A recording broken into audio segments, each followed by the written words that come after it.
Baiklah, materi kita hari ini bab 2 mengenai koordinat kartesius. Nah, sekarang apa sih koordinat kartesius itu? Koordinat kartesius digunakan untuk menentukan tempat kedudukan atau posisi suatu titik atau objek pada bidang datar yang mempunyai dua sumbu yang saling tegak lurus, yaitu sumbu X dan sumbu Y. Nah, sekarang di sini dapat kita lihat bidang koordinat kartesius, di mana ini disebut sebagai sumbu X atau sumbu mendatar atau horizontal. Sumbu X ini bisa disebut sebagai absis. Sedangkan sumbu Y ini sumbu yang vertikal atau sumbu tegak. Dan sumbu Y ini bisa disebut sebagai ordinat. Dan di sini titik 0 sebagai titik acuan atau titik asal dari kedua sumbu ini, sumbu X dan sumbu Y. Titik asal ini biasanya dapat ditulis dengan titik asal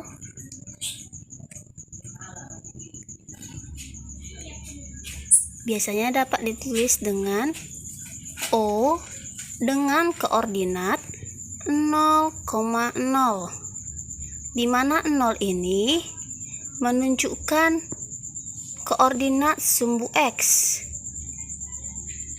sedangkan 0 yang ini menunjukkan koordinat sumbu Y. Sekarang kita lanjut halaman 46 kegiatan 21, posisi titik terhadap sumbu X dan sumbu Y. Titik-titik pada bidang koordinat kartesius memiliki jarak terhadap sumbu X dan sumbu Y. Sekarang coba perhatikan titik A, titik B, titik C, titik D, titik E, titik F, titik G, dan titik H. Yang pertama, kita mencari jarak titik A terhadap sumbu X dan sumbu Y. Titik A terhadap sumbu X. Kita lihat sumbu X-nya. Dari sumbu X ini menuju titik A berapa langkah? Kita hitung 1, 2, 3, 4, 5, 6. Sehingga jarak titik A terhadap sumbu X adalah 6 satuan. Sekarang kita cari jarak titik A terhadap sumbu Y. Kita perhatikan sumbu Y-nya. Dari sumbu Y ini menuju titik A berapa langkah? Kita hitung 1, 2, 3. Sehingga jarak titik A terhadap sumbu Y adalah 3 satuan. Sekarang kita perhatikan titik B. Kita cari jarak titik B terhadap sumbu X dan sumbu Y. Terhadap sumbu X, kita perhatikan sumbu X-nya. Dari sumbu X ini kita hitung berapa langkah dia menuju titik B.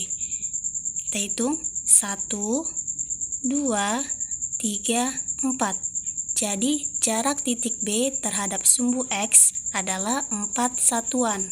Sekarang kita cari jarak titik B terhadap sumbu Y. Dari sumbu Y ini kita hitung berapa langkah menuju titik B. 1, 2, 3, 4. Jadi jarak titik B terhadap sumbu Y adalah 4 satuan. Kita lanjut ke titik C.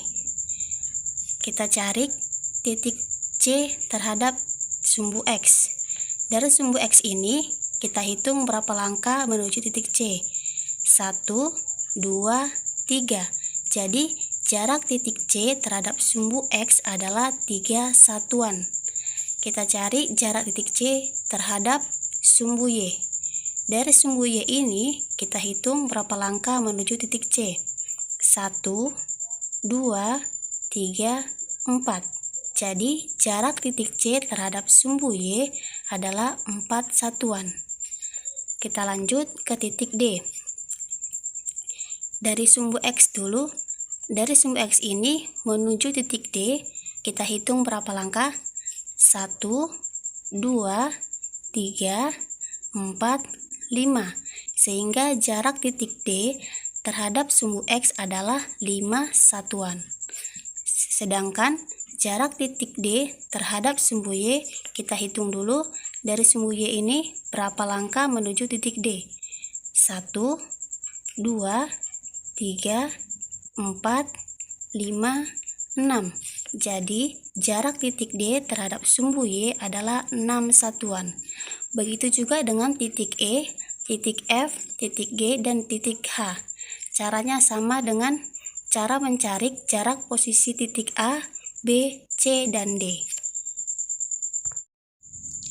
Sekarang kita lanjut menentukan koordinat suatu titik pada bidang koordinat kartesius. Koordinat sebuah titik dapat dinyatakan dalam bentuk X, Y, di mana X ini menyatakan bilangan di sumbu X, sedangkan Y ini menyatakan bilangan di sumbu Y. Nah, kita perhatikan titik A. Dari sumbu X ini, titik A berada di bilangan 3. Sedangkan dari sumbu Y, titik A berada di bilangan 6. Sehingga dapat kita tuliskan koordinat titik A adalah 3,6.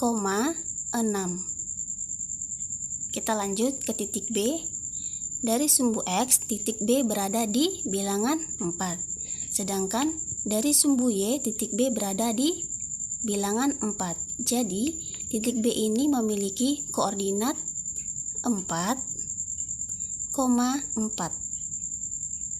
Kita lanjut ke titik C. Titik C. Dari sumbu X ini, titik C berada di bilangan negatif 4. Sedangkan dari sumbu Y, titik C berada di bilangan 3.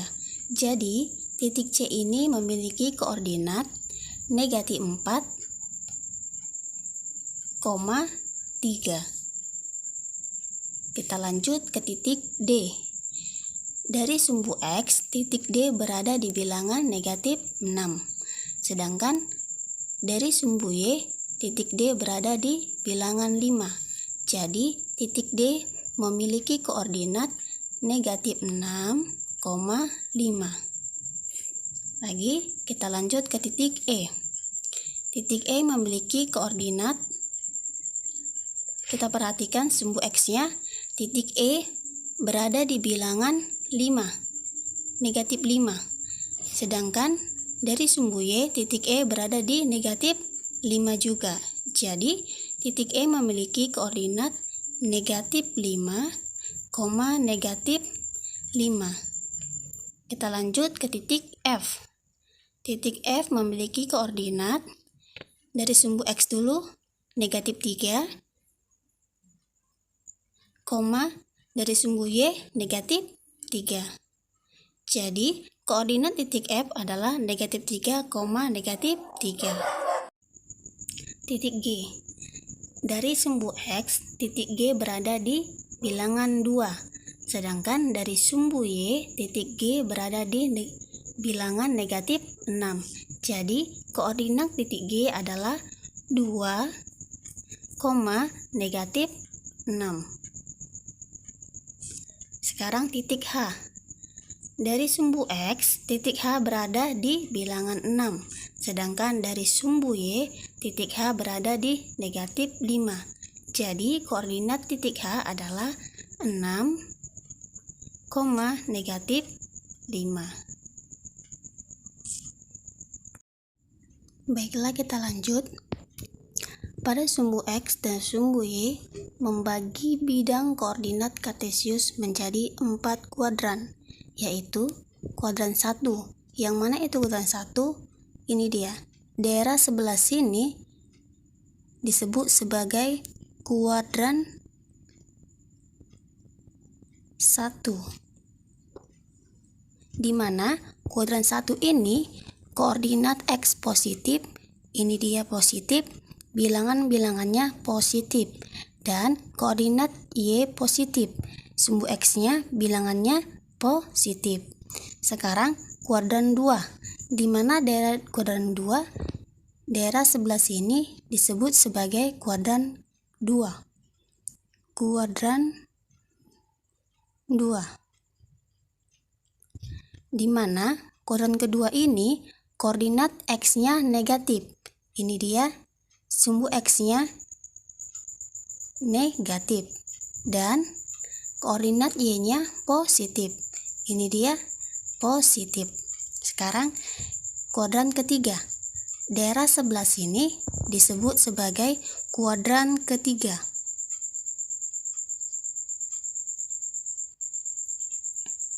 Di mana kuadran ketiga ini koordinat X-nya negatif. Ini dia negatif dan koordinat Y-nya negatif. Ini negatif. Sekarang kuadran 4. Daerah sebelah sini disebut sebagai kuadran 4.